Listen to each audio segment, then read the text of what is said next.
एक लेटर जारी किया था जिसमें 50 से 55 हज़ार के संख्या में सीटों की संख्या दिया था 6 to 8 में, लेकिन जब ये सीट क्लियरेंस आया है, रोस्टर आया है, उसमें दिखाया जा रहा है कि 6 to 8 में सिर्फ और सिर्फ सीट है जो कि 1745 है।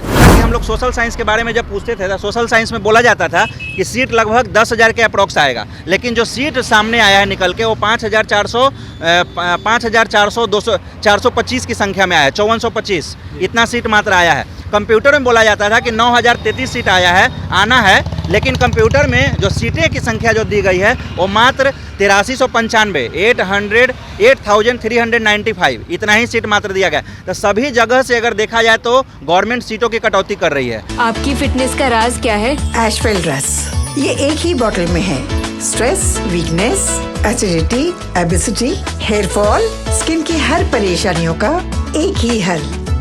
एशवेल लाइफ, डायबिटीज फ्री लाइफ।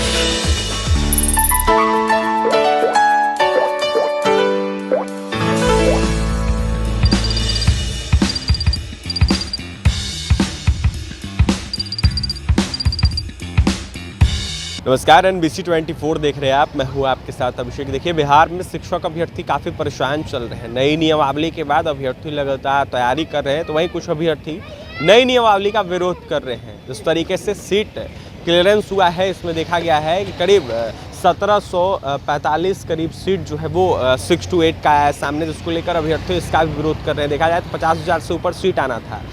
इन तमाम मुद्दों पर चर्चा करें। हमारे साथ बात करने के लिए सुशील हैं, STT-19 के क्वालिफाइड अभ्यर्थी हैं। सुशील, क्या है ये लगातार बहाली की आप लोग मांग कर रहे थे, नई नियमावली लाई गई जिसके बाद सीट क्लियरेंस का मामला सामने आया है, उसमें यह कहा गया है कि 1745 लगभग सीट जो है 6 to 8 का दिया जाएगा, क्या है ये?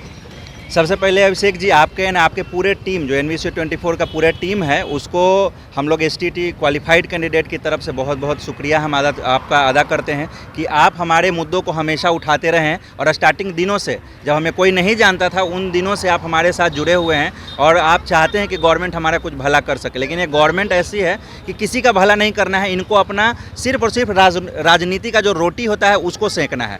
बात जहाँ तक 6 to 8 का 1745 का है, तो बात एकदम बिल्कुल सही है। गवर्नमेंट कुछ दिन पहले विगत दिन कुछ में एक लेटर जारी किया था जिसमें 50 से 55 हज़ार के संख्या में सीटों की संख्या दिया था 6 to 8 में, लेकिन जब ये सीट क्लियरेंस आया है, रोस्टर आया है, उसमें दिखाया जा रहा है कि 6 to 8 में सिर्फ और सिर्फ सीट है जो कि 1745 है। ये सिर्फ सिंगल मैटर नहीं है। उसके बाद हम लोग जब सचिवालय रेगुलर जाते थे तो बोला जाता था कि हम लोग सोशल साइंस के बारे में जब पूछते थे तो सोशल साइंस में बोला जाता था कि सीट लगभग 10,000 के अप्रॉक्स आएगा, लेकिन जो सीट सामने आया है निकल के वो 5,425 की संख्या में आया है, 5425 इतना सीट मात्र आया है। कंप्यूटर में बोला जाता था कि 9,033 सीट आना है, लेकिन कंप्यूटर में जो सीटें की संख्या जो दी गई है वो मात्र 8395 8,395 इतना ही सीट मात्र दिया गया। तो सभी जगह से अगर देखा जाए तो गवर्नमेंट सीटों की कटौती कर रही है। ये 6 to 8 तो इतना ज़्यादा कटौती कर दिया जिसका कोई हिसाब नहीं है। कहाँ 50,000 की संख्या, कहाँ 1745 की संख्या में सीट आ रहा है। बहाली फंसाने की कोशिश की जा रही है क्या नीतीश सरकार की तरफ से? ये नई नियमावली जो आई है ना, ये बहाली फंसाने का ही नियमावली है। अगर शिक्षक नियुक्ति का जो नियमावली होता है तो उसमें आप मैक्सिमम शिक्षकों को समाहित करने का प्रयास किया जाता है, उसमें समावेशन किया जाता है कि मैक्सिमम जो क्वालिफाइड कैंडिडेट हैं उसको हम ले लें। लेकिन यहाँ पे BPSC के थ्रू एग्ज़ाम का और जो इसका पैटर्न है, जो पैटर्न डिसाइड किया जा रहा है, प्लस नेगेटिव मार्किंग का बात किया जा रहा है, इसका मतलब सीधा तौर पर ये बोला जा रहा है कि आपको मिनिमम क्वालिफाइंग जो कैंडिडेट होंगे, जो लाखों कैंडिडेट हैं, सरकार लाखों कैंडिडेट को हज़ारों में कन्वर्ट कर देगा सिर्फ और सिर्फ क्वालिफाइंग मार्क्स के नाम पे और नेगेटिव मार्किंग के नाम पे। और सरकार ये बोलते हुए नजर आएगी कि हमारे पास लाखों सीट है, 2 लाख 3 लाख का संख्या में सीट है, लेकिन कैंडिडेट जो क्वालिफाइड हुए हैं मात्र BPSC से वो 5,000, 10,000 है, 15,000 की संख्या में है। तो हम आखिर जॉब किसको दें? ये सिर्फ और सिर्फ बहाली फंसाने का नतीजा है और इसका कोई मंशा नहीं है। अगर गवर्नमेंट को, ये जो गठबंधन की सरकार है, चाचा भतीजा का जो सरकार है, अगर इनको जॉब देना होता तो ये सीधे तौर पर हम लोगों को 2 एग्जाम पास करके आए थे।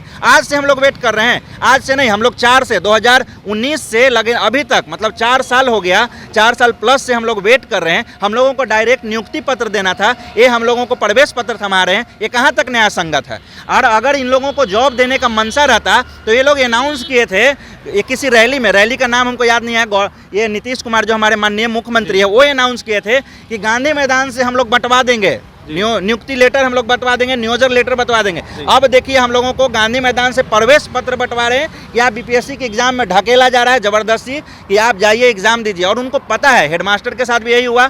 संख्या लगभग वैकेंसी 8,000 9,000 की संख्या में थी, लेकिन मात्र 421 कैंडिडेट क्वालिफाई हुए हैं। एक सवाल ये रहेगा कि नियोजित शिक्षक लगातार अपने मांगों को लेकर सड़कों पर है। उनका कहना है कि नए शिक्षक अभ्यर्थियों को जिस तरीके से बहाली हो रही है उनसे परीक्षा लिया जाए, लेकिन हमसे परीक्षा नहीं लिया जाए। ये कहाँ तक सही है? देखिए, जहाँ तक नियोजित जो शिक्षक हैं वो जो ये बोल रहे हैं, तो उनका भी बात एकदम पूरी तरीके से गलत है कि नए जो कैंडिडेट हैं वो उनसे परीक्षा लिया जाए। क्योंकि जब नियमावली जब हम लोगों के टाइम में 2020 नियमावली था, 2020 नियमावली में कहीं पे भी ये चर्चा नहीं था, या गवर्नमेंट कहीं भी ये नहीं बोली थी कि हम लोगों को एक और परीक्षा बीपीएससी की, चाहे कोई भी बीपीएससी हो, यूपीएससी हो या नॉर्मल बीएसईबी हो, कोई भी हो, हम लोगों को ये कभी भी कंफर्म नहीं किया गया था कि हम लोगों को एग्जाम लिया जाएगा। 4 साल बाद आप अचानक से आते हो और आपको अगर दिख रहा है कि हम लोगों को बहुत ज़्यादा पैसा देना पड़ेगा, या बिहार गरीब राज्य है, जो कि हमेशा नीतीश कुमार रोते रहते हैं कि पैसे कहाँ से आएंगे, तो आप अचानक से बोलते हो कि एक एग्जाम लिया जाएगा, ये कहीं से न्याय संगत नहीं है। और नियोजित शिक्षक जो बोल रहे हैं वो पूरी तरीके से गलत है, बेबुनियाद है। वो अगर उनको एग्जाम नहीं देना है तो हमारा भी एग्जाम 2 बार हुआ है, 2 बार हम एग्जाम दे के आए हैं, तो ये कहीं से न्याय संगत नहीं कि हम लोग एग्जाम दें। और इसका पुरजोर विरोध करते हैं। 38 डिस्ट्रिक्ट STT क्वालिफाइड कैंडिडेट है, उनसे हम आग्रह करते हैं कि आप लोग यूनाइट रहिए और इसके अगेंस्ट में जो कुछ भी होगा वो हम लोग करेंगे, लेकिन एग्जाम पूरी तरीके से बायकॉट करेंगे। जाने से पहले अपने तमाम साथियों को क्या कहिएगा? तमाम साथियों को हम यही बोलना चाहते हैं कि 38 डिस्ट्रिक्ट के जितने भी STT क्वालिफाइड कैंडिडेट हैं, आप एकदम यूनाइट रहिए, संगठित रहिए। आपका ये संगठन ही, ये मजबूती ही गवर्नमेंट के अगेंस्ट लड़ने के लिए, क्योंकि गवर्नमेंट बहुत हट्टी है और अपने हट पर और अपने जिद पर अड़ी हुई है, और जो कि कहीं से न्याय संगत नहीं है। तो इसके अगेंस्ट लड़ने के लिए हम लोगों को यूनिटी बहुत जरूरी है, और आप सब यूनाइट रहिए, और इसके अगेंस्ट में एक लीगल एक्शन भी लिया जाएंगे और रोड पे भी उतरा जाएगा। चलिए, तो लीगल एक्शन लिया जाएगा और रोड पे भी उतरा जाएगा। STT 19 के क्वालिफाइड अभ्यर्थी सुशील थे। सुशील का यह साफ कहना है कि नीतीश सरकार बहाली फंसाने की कोशिश कर रही है। उस तरीके से नीतीश सरकार अपना काम करने कहीं ना कहीं उससे यह साफ हो रहा है कि बहाली लटकाई जाएगी। तो वहीं जिस तरीके से बीपीएससी का एग्जाम लिया जा रहा है, ये बिल्कुल अभ्यर्थियों के हित में नहीं है। तो वहीं नियोजित शिक्षक को लेकर सुशील का यह साफ कहना है कि वो जिस तरीके से मांग कर रहे हैं उनका मांग गलत है। जिस तरीके से बहाली की बातें हुई थी, जिस तरीके से विज्ञापन निकला था, उसमें यह कहा गया था कि आपका परीक्षा होगा, उसके बाद नौकरी हो जाएगी, और सरकार लगातार यह कहते हुए नजर आ रही थी कि नौकरी आप लोगों की हो जाएगी, लेकिन परीक्षा लिया जा रही है, बिल्कुल सही नहीं है। परीक्षा नहीं लिया जाए, कहीं ना कहीं नौकरी दिया जाए। तो वहीं ज्ञापन में जिस तरीके से तमाम बातें थी उसी के तर्ज पर बहाली हो। क्या कुछ कहते सुशील आपने सुना है, और भी तमाम खबरों के लिए NBC 24 के साथ बने रहे। बहुत बहुत धन्यवाद।